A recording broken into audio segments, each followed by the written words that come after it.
yourself, tell us what you're going to talk about, and then we'll sit back and gape in awed amazement. Thank you, Graham, for inviting me here. Thank you all for giving up perhaps your lunchtime to listen in here. My name is Laura Baldwin. I'm an Olympic sailor, 2 times Olympic sailing coach turned climate activist and environmental protector. More recent times, really focusing in on the power of sport. And today's talk is really going to be about how local councils can utilise the power of sport to encourage, inspire and motivate people within your communities to roll up their sleeves and to engage in making the positive changes happen within your communities.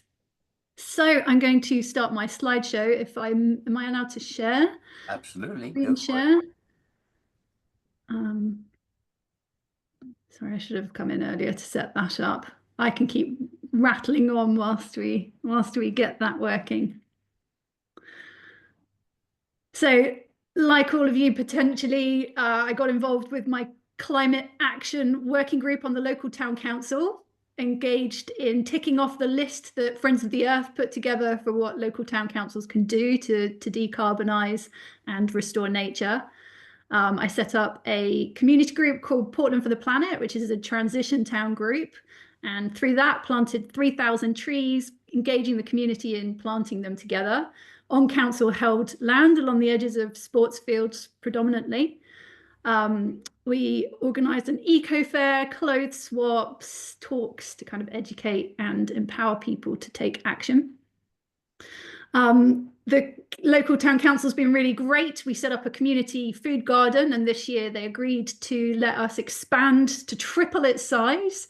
And we engaged the asylum seekers on the Bibby Stockholm to come and help us transform this completely overgrown wild space into this wonderful, welcoming garden that everyone can enjoy. And it was a really good use of a positive project to bring people together, to connect us in a positive way. Yes, okay, screen share. I'd really like to show you my slides. Here we go, share. That's good. Loading, and you see the Olympic flame? Not quite. Symbolic of that burning desire to, can you see that? Not yet, Linda, just taking some time. Sorry, Laura. Should I stop and redo it, do you think? Well, the slide came up in sort of note form rather than slideshow form. Interesting. So I do apologise. That's okay. Oh dear, that's not the slide. Right, I'll give this a second more. If I can't make it work, I shall just have to talk to you and you have to look at my aging face. Dear, oh dear. Zoom likes to give you 2 choices of what window to show you, and the best one to use is the desktop on the top left, and then you just find whatever one you really want. It lets you move around. And then it's been a while since I've done an online. I've been doing them all in person more recently. Okay. But here we go.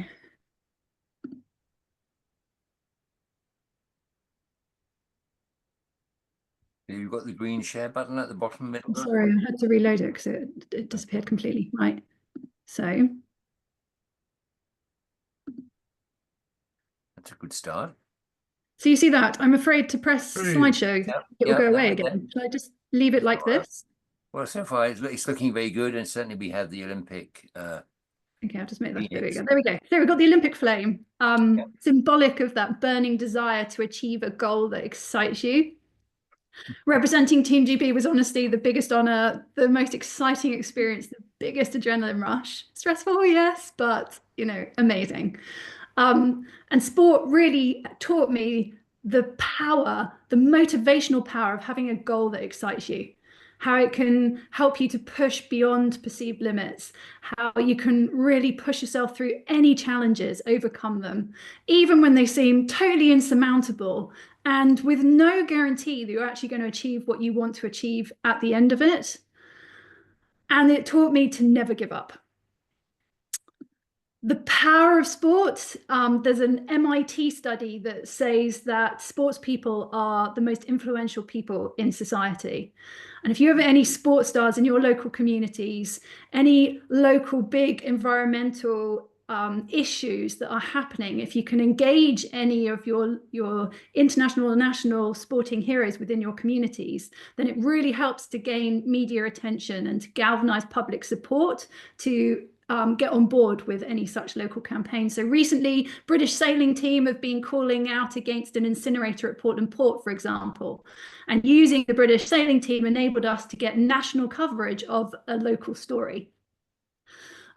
Here, this photo is of my partner, Etienne Stott. He's Olympic gold medalist in canoe slalom. That's him on the image behind us. We are sat in Ollie House at the Paris Olympics. It's basically acts like an embassy. So all past and present Olympians, heads of state, political leaders, and then businesses that are prepared to pay lots of money can come in and network within this space. And being Olympians, we were given the platform to be able to deliver our sports sustainability workshop. That I will come to shortly, because that's what I'm really excited to talk about. But first, I have to just talk about why sustainability. Why is that my focus? You see on the screen, the thin blue line hugging our incredible planet Earth. It's blue because that's the color that oxygen creates when it reflects light. And it is so much smaller than I ever imagined. Al Gore says it's 5 to 7 kilometers thick and that you can walk to the edge in an hour. And that's the space that we're treating as an open sewer, pumping all our fossil fuel pollution into. On the government website, it says between 26 and 38,000 people a year in this country die prematurely because of air pollution. Air pollution being a huge issue. Like, we really need to engage the mindsets of athletes in this moment. Like, our incredible planet needs us to be bold. It needs us to be brave. It needs us to step out of our comfort zones. And it needs us to put all of our effort into trying to achieve goals to try to protect our natural environment. Because sport and life in general is being rudely interrupted by climate impacts. We're seeing increasingly sporting events being postponed, cancelled, relocated because of extreme weather events, floods, fires, wild storms. We're seeing sports centres being used for cooling centres in unprecedented heat waves. We're seeing them used as emergency centres during, storms. Our sports centres are usually strong buildings central within communities, so they can become hubs for such events. This week in England, flooding across the country. We've sadly seen 5 people lose their lives. We've seen that across Wales, pretty much every rugby field is out of action, and that Gloucestershire football stadium turned into a swimming pool, which looked lots of fun on the Guardian video, but I did see a scientist warn us we shouldn't be swimming in floodwaters, the sewage and potential ill health from that. I've on the screen 3 news articles. The first one, the flooding in Valencia, just how one of the over 200 people that lost their lives there was a 28-year-old Valencian footballer. The middle article is about a pair of rowers who had to make the decision whether they would go to the Olympic trials for the Paris Games earlier this year or stay in their local community and help their neighbours from extreme floods. And they chose to stay and to save lives over their Olympic dream. Moving more into prevention and using sport as a platform, you can see the Guardian article here about 100 top footballers from 24 different countries that called out FIFA and the sponsorship with Saudi Aramco. And pretty much every fossil fuel company is using sport to sport wash its brand, to keep it having a social license to operate by showing that it's a real cool thing because it's involved in sport. So having athletes call this out is really strong. For councils, We've seen in Edinburgh and we've seen in The Hague that they've actually banned the advertising of high polluting companies. That's a really big move, big, bold move that can be taken and I believe is necessary. This next slide, Sport England. The CEO, Chris Boardman's Olympic champion in cycling. He's really using his platform to speak very directly to sports, and he's made it a requirement that they tackle, make efforts to tackle the climate crisis in order to get their funding. So shifting from requesting and into requiring climate action. This is a slide from the Sport Positive conference this year, and it was the rugby CEO of World Rugby that was the key spokesperson for me. He spoke about how, you know, most of the rugby players, or a lot of them, are from oceanic countries that are really in the firing line of climate impacts. And so every decision they make considers the effect on the climate. And they're really putting sustainability at the front of everything that they're doing.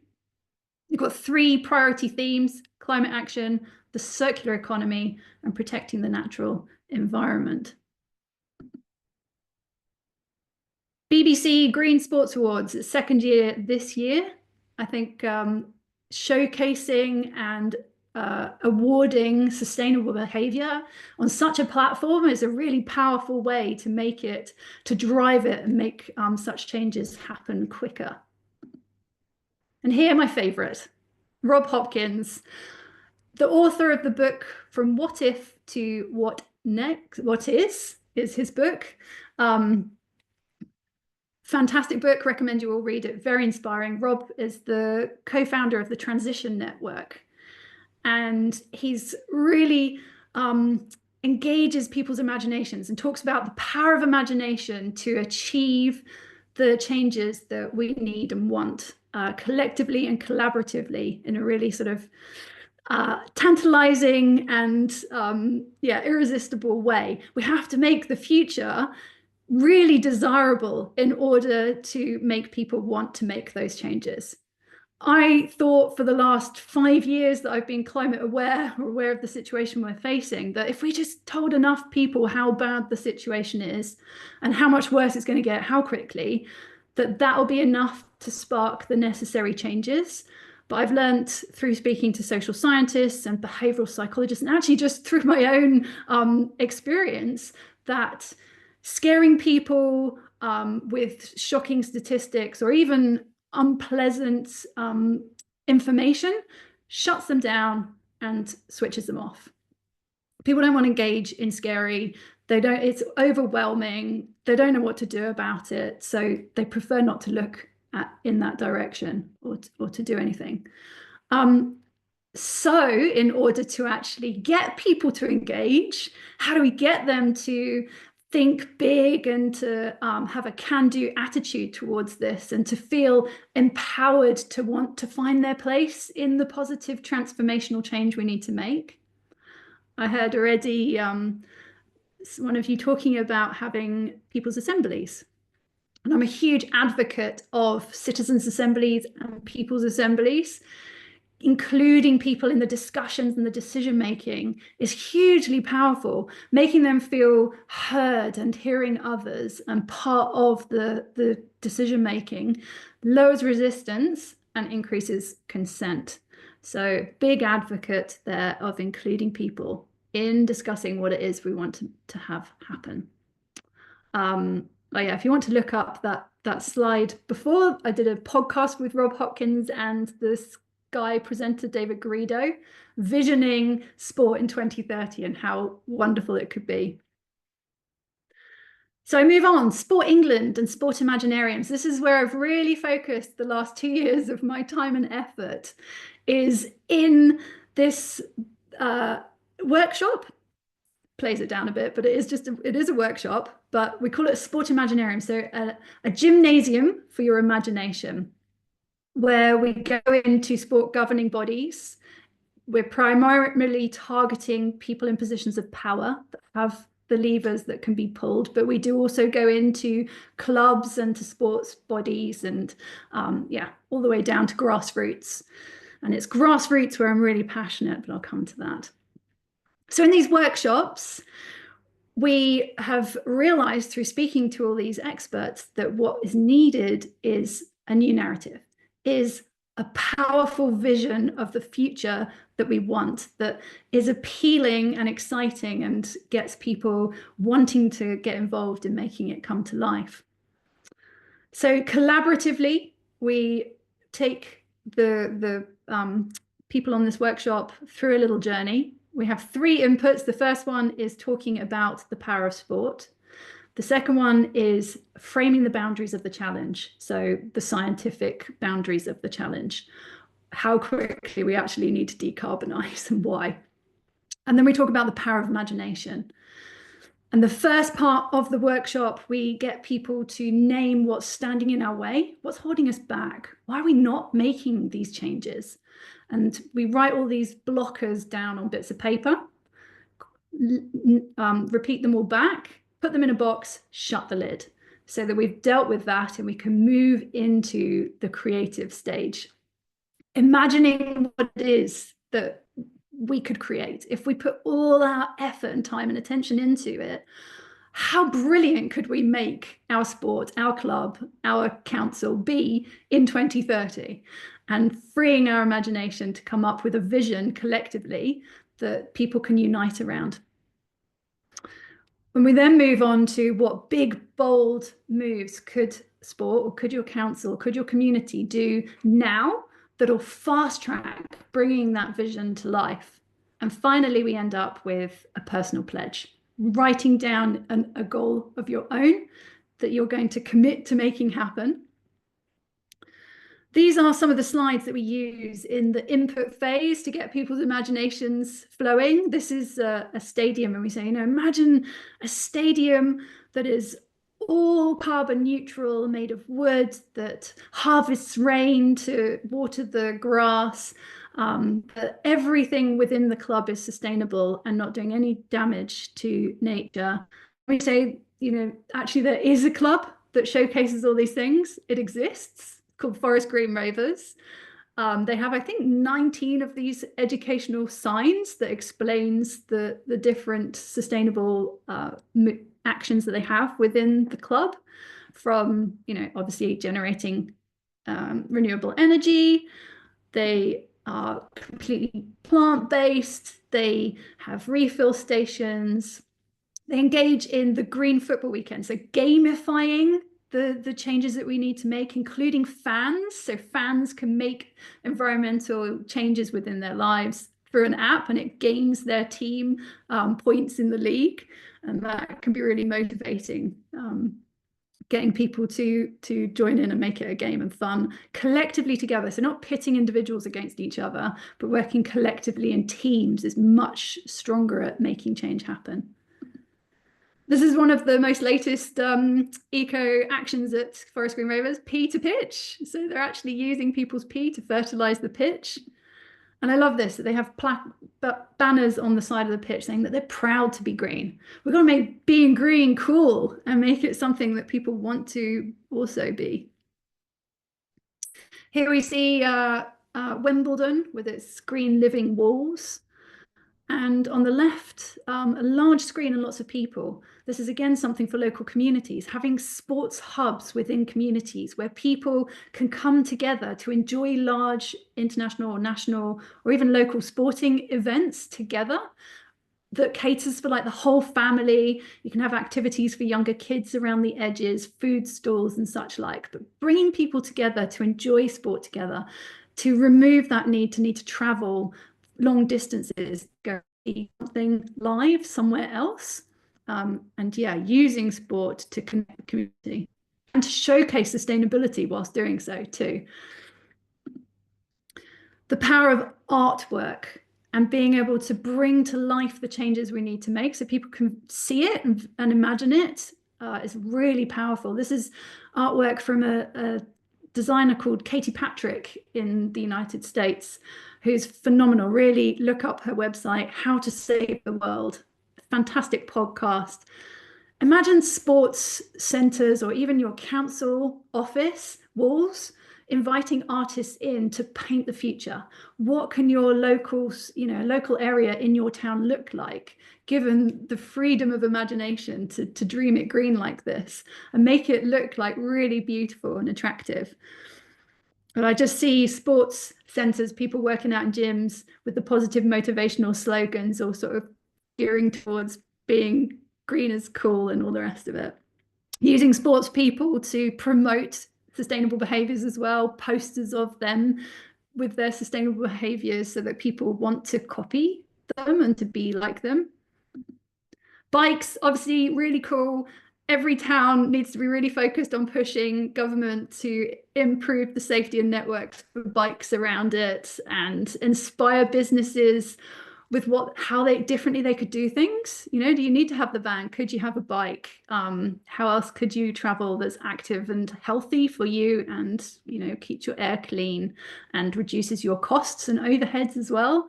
So in literature that you're sending out to your local residents, on your websites, try to promote the behaviors that we want and make it look attractive. This is my favorite project this year that I've done, the Lottie Larder, Lottie short for allotment.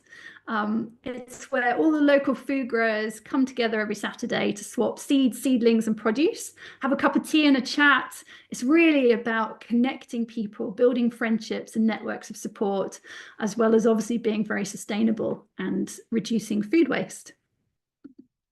I love this little video. Hopefully you can see it. Is it going to play on here? Maybe it's not. Rats.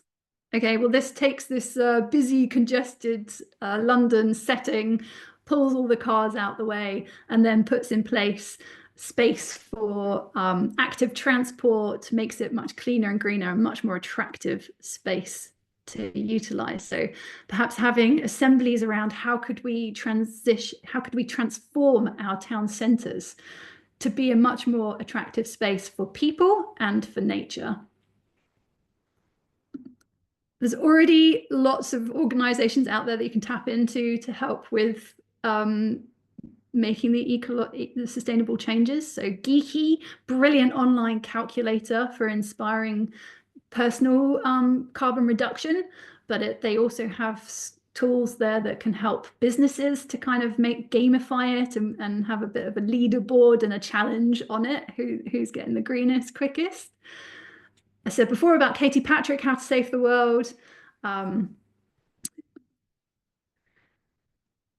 moving to sort of more the realism and a bit more of the truth telling of now it really seems quite evident, having just witnessed yet another COP fail pretty much, to produce the global leadership that we need. We're not seeing that Green New Deal really come to light quickly and rapidly enough to mean that we're not going to face impacts from extreme weather and climate issues.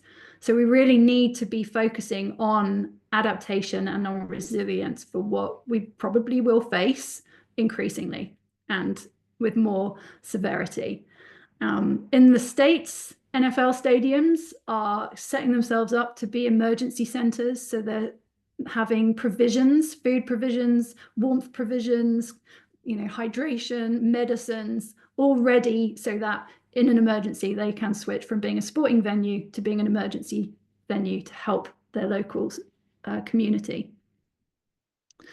How can your local sports centre set itself up as one of these? Or is your council building suitable? Is it a really strong stone building that could be used as an emergency centre?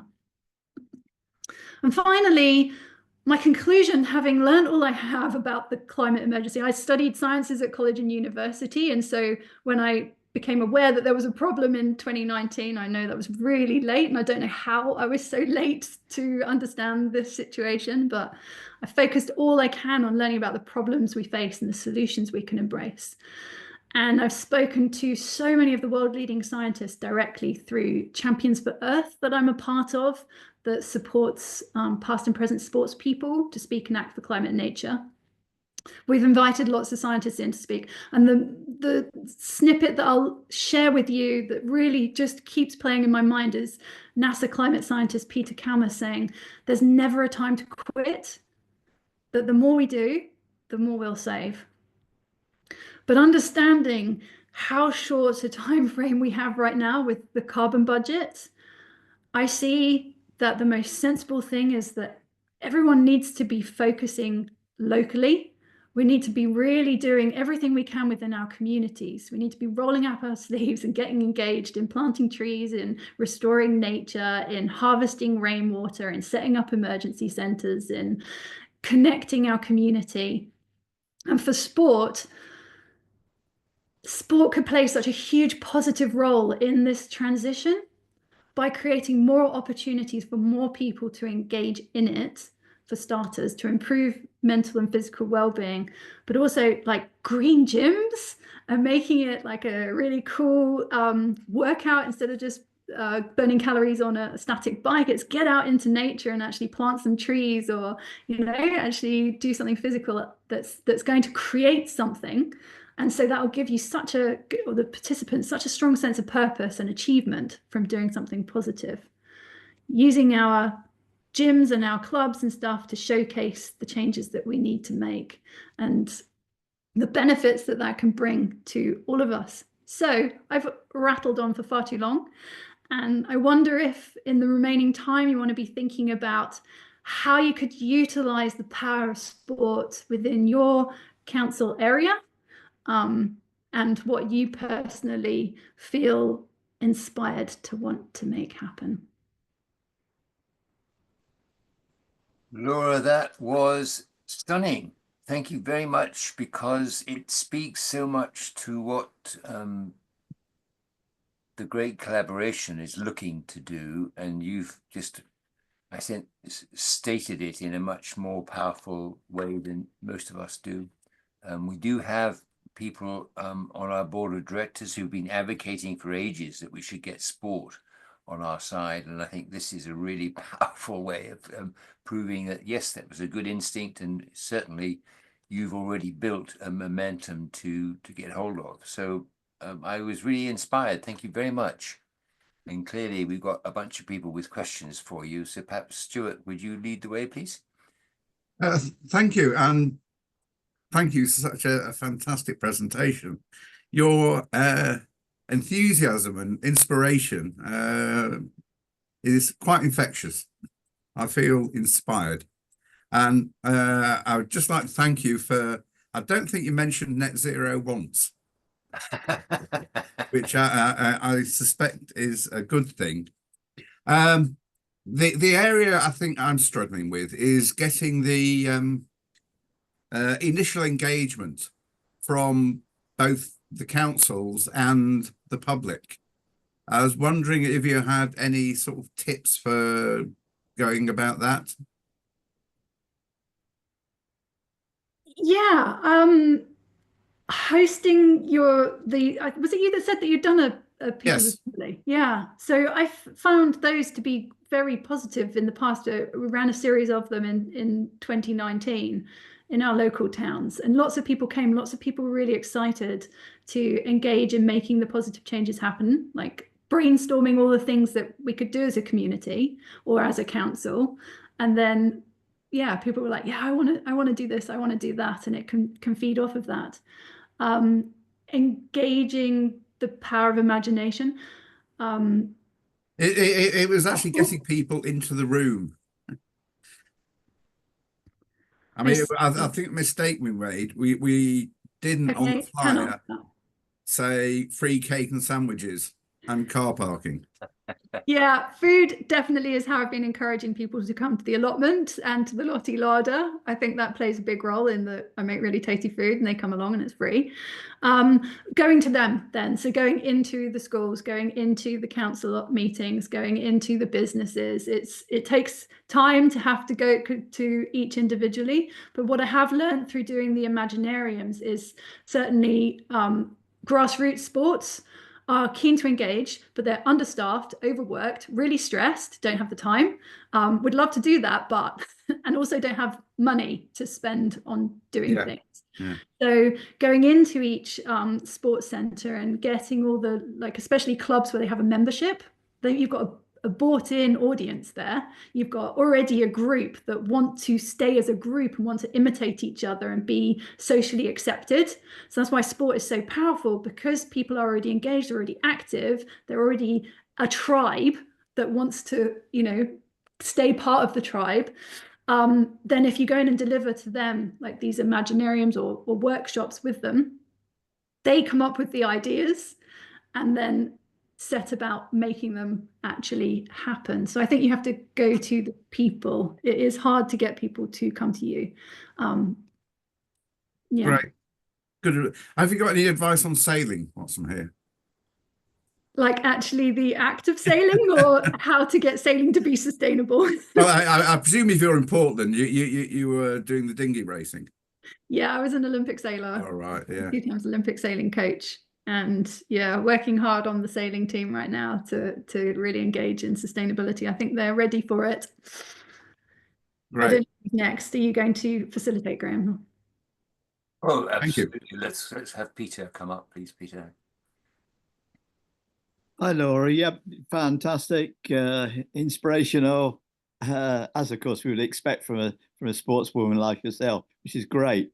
What I'm kind of, well, 2 points I want to make. The first point is, do you have a set of resources, or can you create, or can you facilitate a set of resources which can actually actively involve sports people locally? You know, that I think it would be a great asset to do in that respect. Now, in many respects, I've done quite a lot of the things that you have done locally in Portland. I mean, I'm chair of the East Cambridgeshire Climate Action Network, and we have Earth Cafes on a regular monthly basis in Ely. I've just started a new one in the neighbouring town of Soham. We have repair cafes. There are 6 repair cafes operating. I ran a community energy event last year. We also ran an Imaginarium as well. We had the Ely Imaginarium. Yes, it attracted 200 people. I have to question, I mean, and we actually paid 2 professional artists, but using that as an example, I mean, I asked myself, what was the overall impact of that Imaginarium? You know, we hired a church which has actually got an air source heat pump, underfloor heating, etc. In that respect, we had it right beside the big Apple Fair, which we normally have each year in Ely, which is right beside Ely Cathedral. And I hope to get several hundred people coming in through the door. And in fact, we only got a couple of hundred people coming through the door. And in fact, we weren't able to really capture their kind of, well, even capture their names in many respects. So, I mean, you know, at the end, it's been the most expensive project which I've actually kind of run so far. Yet it's probably had the minimum impact of reaching out for people. So I'm actually kind of now looking ahead. I'm just been having a cataract operation on my eye, so I've got time to sit down and think. And now looking at and seeing whether, in fact, how can I do this locally on a district level in a much more effective, kind of systematic and probably more strategic way. And I'm looking at, I mean, you may have heard about the nationally determined contributions, which all happens within COP29. There's some research going on in Cambridge University looking at locally determined contributions. And I'm beginning to seriously think about, how do we actually find a systematic way of being able to capture all these various ad hoc activities and actually start to be able to kind of measure those activities and to then be able to map those activities utilizing what Tristan would be happy about, Parish Online, as a place-based kind of tool to do that. And I'm trying to now think much more strategically, because one of the biggest problems, as was mentioned a moment or two ago, is getting the volunteers to actually do it, and actually to run all the activities in that way. But if you can actually systematically start to map the impact in some sort of way, I think that's actually going to be overall more effective than doing a whole variety of ad hoc activities. What are your thoughts? Peter, it sounds like what you're doing is amazing. I think you shouldn't be so critical of your assembly. Having 200 people there is amazing. It's pretty known that each person will tell at least 3 people. So that'll be at least 600 people that you have affected through having this assembly. It sounds like it was run in a brilliant way. Perhaps just next time collect all the email addresses so you can sure. keep people in touch with reason people. for doing that. It was intended, but the volunteers didn't quite get around to doing that. And then have a second date perhaps booked in already, and the next step of that is to form working groups. Like, what are your interests? Do you want to do rewilding? Do you want to do tree planting? Do you want to do renewable energy? Or just have that at the end of the session so people can sign their names up and tick the different things they're really interested in being involved in. It sounds really great, and I don't think you should give up on the formula that you've got. It sounds really like that could be fantastic and work.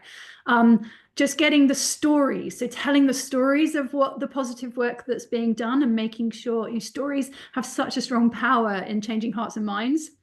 And we know the power of the stories we tell ourselves in shaping our own lives. So the stories to come out of that assembly, just keep writing about all the different things that people came up with, and sharing that with people. And those ideas, you don't know what that will spark in the readers and what they will actually create.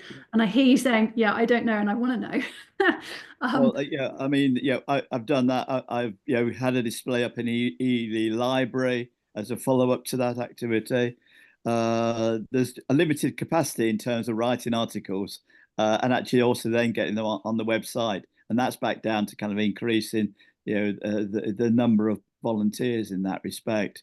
But if you can actually, my thinking is for the next 5 years is if you can actually then bring that down to local parish level, community level, and actually get people locally and then be able to identify, almost create a competitive environment amongst the 36 parishes that operate in there, by actually kind of measuring the reduction in carbon emissions, or measuring the increase in biodiversity as a result of doing things directly. That is I think it's a much more kind of systematic way of doing things, and I'm hoping that may actually be a way forward than all these ad hoc activities, which I have been doing and have been operating before I took over as chair of it as well.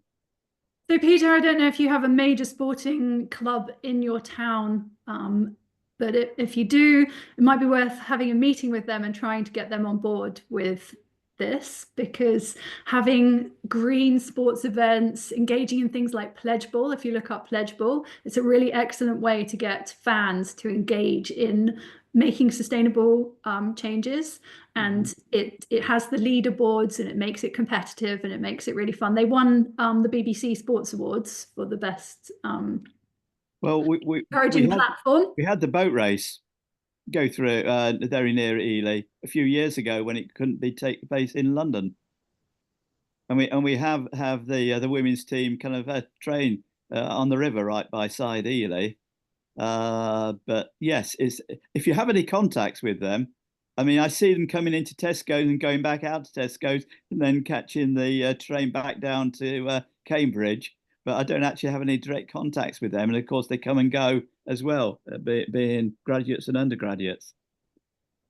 Well, worth dropping trying and get in touch with the university and try and get in touch with somebody there. But yes, trying to just, if you tried everything else, just have a go at trying to engage people through sport and see if you get any more buy-in from that, would be my. Okay, thanks. Graham? Yes, Graham, will ask Graham if Graham would like to have a word, and I would, please. At the start of your presentation, Laura, you were talking about an eco fair that you put on, and also the garden arrangement. And I thought that was very pertinent for my old village. They've just been given a field to do with what they can, and they're debating what is the best thing to do with it. And I wondered if you had any examples of your garden show, what they put on, what was of interest to the villagers, that sort of thing. Anything that they can build from? Yeah, well, it's an excellent thing to host a people's assembly around and get people to come and co-create and design it and share ideas of what they would like to do with this space. I think space is a really great thing to get local people to engage in. Like, what would you like to do with this space? How could it meet your needs? What are your priorities? What things would you be passionate about making happen as a result of this to bring to life? Yeah, really great thing to connect people around. And the eco fair that I just hired a hall, I literally just had cardboard displays. So I didn't buy expensive displays. I just got cardboard from the tip and anyone giving any away. Printed out information on, as you've said, like the repair cafes, on the zero waste, on the renewable energies, on how to travel sustainably, all of that. So it educated on all of the solutions. And then we also just had a networking tables in the middle where people could come and speak and share ideas. And at the end of it, we had a talks night. So we invited experts in to come and speak from low carbon Dorset, from the health side of things, from nature, from climate, and then, yeah, solutions based. The next step was we had this series of people's assemblies where we were going to bring the local communities together to ask two questions. The first one was, what should our council do about the climate crisis? And the second one was, what should we do as a community? And what we should do as a community really got the energy going in the room, and people were really motivated by that. So what the great collaboration is about is building up a knowledge base of all the best examples of the way things have been done. And in the magical, perfect world, Laura, you would have videoed your events and you'd make your video available so we can see what went on. But is there anything that summarizes what you did, or a wash up afterwards, or a newspaper article that said we had a fantastic day? Anything that we could just use as a starting point for people to get going? I can send you some photos, yeah. That would be fantastic. Thank you. Yeah, just to put into the knowledge base and get all the other villages around the country that are looking to do exactly the same thing. They want to avoid reinventing the wheel. So you do all the thinking and they do all the work. Here we go. Wendy's got a question in the chat. Okay, thank you. Trying to save Hi, plain. sorry, I'm just putting myself live again. Hi, I love listening to people like yourself, and I have been trying for years and years to get all sorts of different organizations, and even my local gym. I'm sure it was 6 years ago I mentioned to them, can we not have separate bins for recycling? Why are you not recycling? And it's just like, oh, it's a cost, and I'll keep going on, but I'll keep pestering them. But it's a bit tricky because my daughter works there as well, so I can't keep nagging them too much. I am concerned about where are we going with our playing fields, because they seem to be being obviously gobbled up for housing. We've got a new massive big estate built on the outskirts of Marine Stonehouse in Gloucestershire, and that's literally just, they haven't opened up the playing field yet for, I mean, it's an amazing number of houses. They've only just opened up their community centre. But we've got a local field in our town, and I was on the council at the time and I voted for this change because I was told it wasn't in use. So I imagined a really overgrown field, but they hadn't done their homework. It's used by at least up to 200 people a week. Walking dogs. It's a nice open field. It used to be used for football, but it got too boggy. It is used every Sunday by a group of chaps who don't belong to any other actual rugby club, but they come together because they're sort of like mature players and whatever, and they come and play touch rugby, and they use it, they want to turn it into a nature reserve with like, I don't know, but, and it's like, it's not really in a place where people are going to naturally walk to. It's not on a route, and there's no park in the park. Anyway, I ended up fighting it, and it wasn't allowed by the district council. But it still bothers me that, and there's probably the local school as well, that they've said their field is quite boggy and so they can't play games. So is there a strategy? Is Sport England on top of this? Is there a strategy? I don't even know how much it costs to make fields playable with correct drainage. Are you aware of any strategy that might be being talked about? I know that it is a huge issue. I'm a football sidelines mum, have an 11-year-old grassroots football player. So I spend about 6 hours a week on the side of football fields, and I'm very aware of how boggy they are by how dirty and disgusting all the clothing is around our house. And it is a major issue. And the number of events that are increasingly cancelled because of extreme weather and because of flooding, flooded pitches. Yeah, it That's is like our park run as well. It's literally the one in the area that is immediately cancelled due to boggy field. Yeah. You know, nature-based solutions, there are trees that will absorb water that help to reduce and eliminate flooding. And if there's space around the edges of these playing fields, that's why we planted all the trees along the edge of playing fields, was to help with holding the ground, keeping it dry as possible.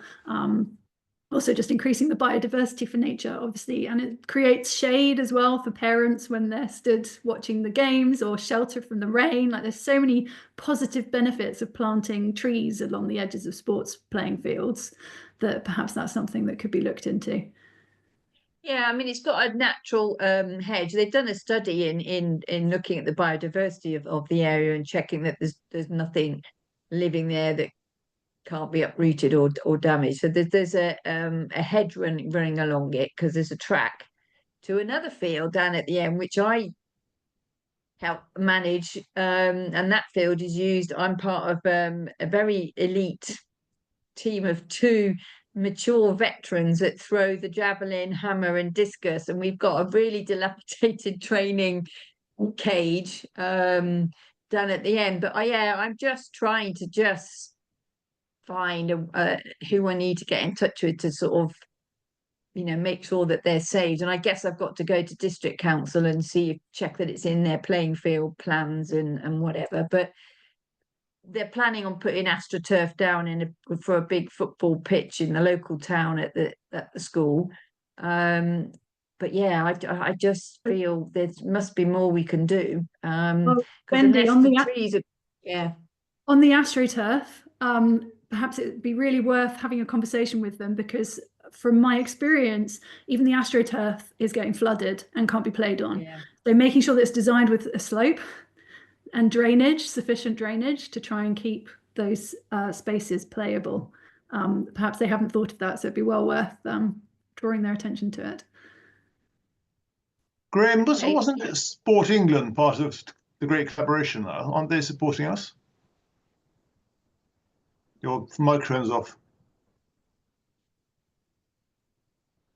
Absolutely, but they haven't had as vigorous a presentation as Laura provides to us. No, but they might be able to advise about strategies for sports. For Wendy, yes. For Wendy. Certainly get in touch with them. Stuart, you have a point to raise? Yeah, it was just about the AstroTurf. I thought we were trying to ban that, or come up with a better alternative. Yeah, it's pretty nasty stuff. Yes, and all the microplastics it generates from the infill, and I gather the fibres themselves. Not good for the kids' health either, breathing it in the heat. Just so that I'm using the correct term, is like 3G, 4G, is that also AstroTurf? Yes. Is that, yeah, okay, well, that's what they're planning on paying. I think it's 500,000 or more, probably more, for a football field development in Stroud. There's a lot of information out there, Wendy, about why you shouldn't use AstroTurf, and maybe you should make yourself even more unpopular with the council by bringing this to their attention. It is, because it's also the school where my athletics club sort of meet, and we run around a grass track which they're going to maintain. They're moving, just switching it around a bit. Yeah, so it is a tricky one. It has already been put back a year because it was withdrawn because there were some complaints about the lights in the evening, but also they had to do some more work on getting some proper drainage plans. So hopefully all of that is being properly considered. Aren't we getting too fussy? They're playing on boggy fields as part of being a child, isn't it? Well, The muddier the better. I'm a rugby mum, and it doesn't. And I've got some amazing photographs of my two grown-up daughters, where you can only just see a little bit of their eyes from having rolled around on it, and wonderful. etc. And but yeah, they at Dursley at their rugby club as well. They do have to. Like obviously last weekend they had to cancel because that was quite an incredible amount of rain, wasn't it, and the wind. So there is quite a bit of information online about how to reduce the risk of flooding on your pitches and your community fields and things like that can be found. Ultimately, we need to reduce emissions so that we stop it becoming an increasingly worse problem. That also needs to be a huge focus. Fantastic. Well, that was a really fascinating discussion, Laura, and I love Peter's comment that he wishes we could clone you and replicate you all over the UK. So really, you've been well received. So thank you so much for your time. Thank you so much for your energy, and I hope that we can move on from here to linking in with some of the books that you suggested, the websites that you suggested, and we'll see where that takes us. So thank you very much. Yes, Are thank we you. able to contact you if there's a pertinent and obviously relevant issue that we might want to talk to you further about? Yes, I shall pop it in the chat. There's my email address. Happy to be contacted. And yeah, just yeah, if you've got any questions further, obviously I could talk about this forever. It's a topic that I'm hugely passionate about, and there's so much information out there. So yeah, happy to answer any further questions. If we're listing books, I quite like you list Dale Vince's book, Manifesto. Yeah. And he does talk quite a lot about forest green rovers. Yeah, I mean, every club should be like that. Why not? Indeed. Yes. Fantastic. Yeah. There's definitely increasing momentum for change, like the number of people that were, or sporting governing bodies that were represented at the sustainability events even 3 years ago, it's like tripled in size. Every year it kind of doubles. I think that there's many more people that are like, yes, this is where I need to put my time and energy into having a positive positive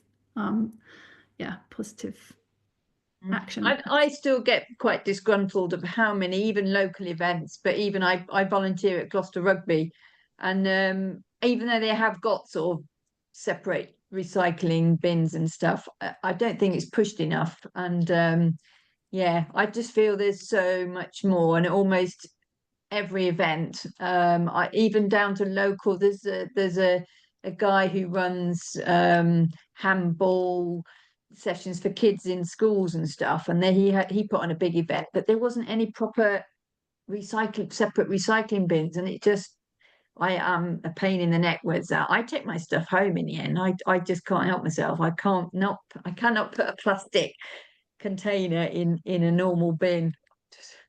Well, ultimately they need to be getting rid of those altogether, and Yeah, everybody just brings their absolutely. own, or they have reusable items within the stadiums and complexes. That's where we need to move to.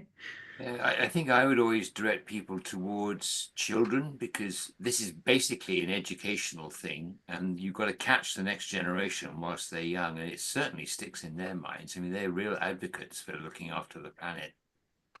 So if you can get the schools or the children that just themselves to demand of the rugby club that they stick up recycling bins, the rugby club is going to be looking to the children for future members, so they might as well try and go along with their wishes.